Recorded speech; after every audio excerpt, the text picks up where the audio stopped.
There's a whole lot going on in Mortal Kombat 11, and it can be overwhelming. But we're here to steer you in the right direction and offer some quick tips to help you become a savage fighter. Here are 12 things you should consider to hit the ground running. Do the tutorials and character lessons.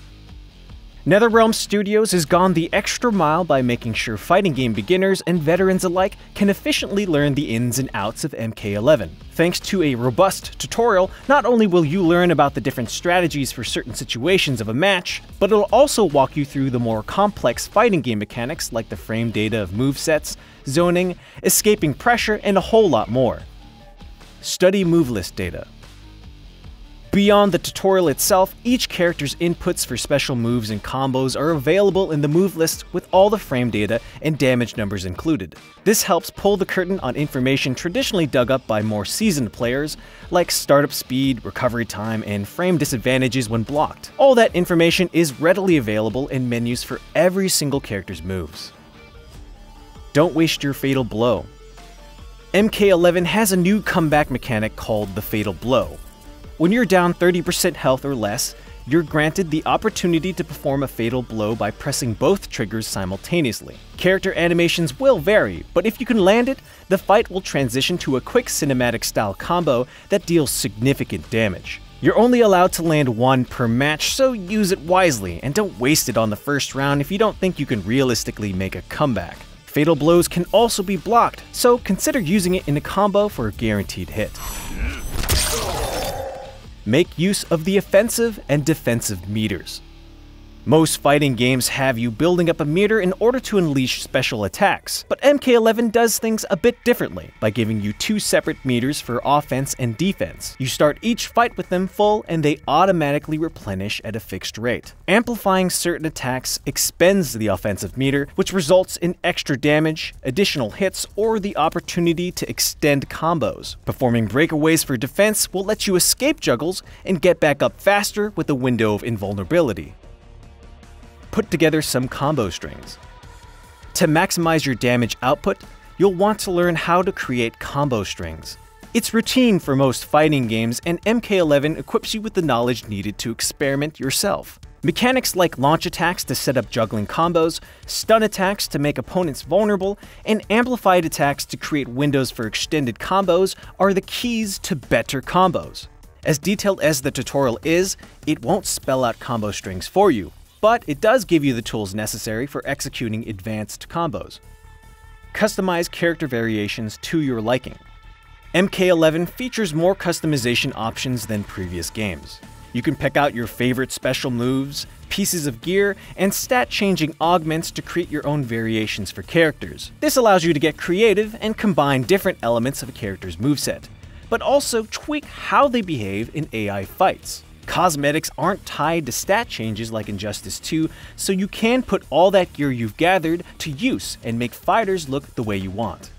Get familiar with preset variations to play competitively. While you can tinker with the many aspects of each character when you make your own custom variations, you're restricted to 2 predetermined variations when playing ranked matches online. Be sure to use these presets and study what they're capable of to stay on top in MK11's competitive matches. The different currencies and how they work. Coins are awarded for pretty much doing anything in the game. You use coins to open most chests in the crypt, which can grant you cosmetic gear, new animations and moves, flair for your combat card, among other things. Soul fragments are another type of currency acquired by winning matches. You can begin spending these once you obtain Airmax Amulet in the crypt, which is used to open green chests or repair the bridge on the island. Hearts are another currency earned by performing fatalities and brutalities in matches. These will let you open another type of special chest in the crypt. Towers of Time challenges and crypt chests also reward you with these currencies to help accelerate the process. Time crystals are a form of premium currency that can either be purchased or earned in specific challenges. These allow you to straight up buy things in the premium shop like character skins and new intro or taunt animations. As it stands, the price of items in the store makes it fairly difficult to buy things by solely grinding for time crystals. Use our crypt guide. The crypt has changed quite a bit this time around. It's now a sort of third-person adventure mode where you explore Shang Tsung's island, solve puzzles, and spend in-game currency to open chests that unlock extra content. Longtime fans will also come across plenty of references and Easter eggs while exploring, like Goro's dining room and Motaro's horn. Grind at the Towers of Time.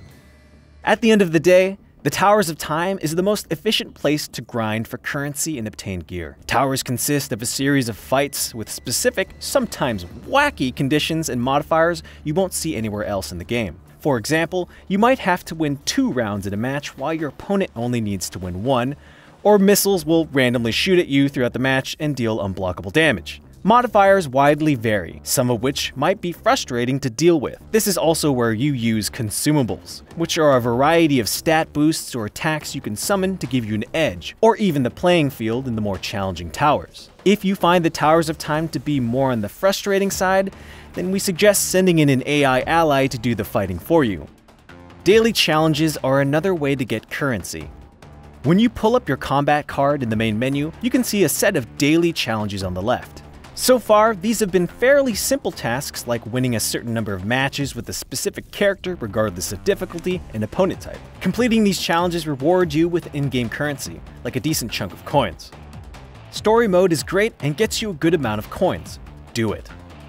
MK11's story mode brings you into the series' lore with self-serious yet ridiculously fun cutscenes and player-driven fights. You'll get acquainted with most of the game's roster and their backstories throughout the story mode's 12 chapters. In addition to being a wildly entertaining ride with a ton of great moments for longtime fans and newcomers alike, the story mode awards you with a lot of coins and some cosmetic items to get you started on the customization process. What else would you recommend when starting up MK11? Let us know in the comments below, and thanks for watching.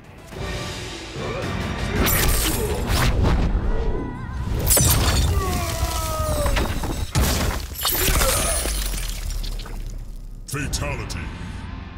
Scorpion wins.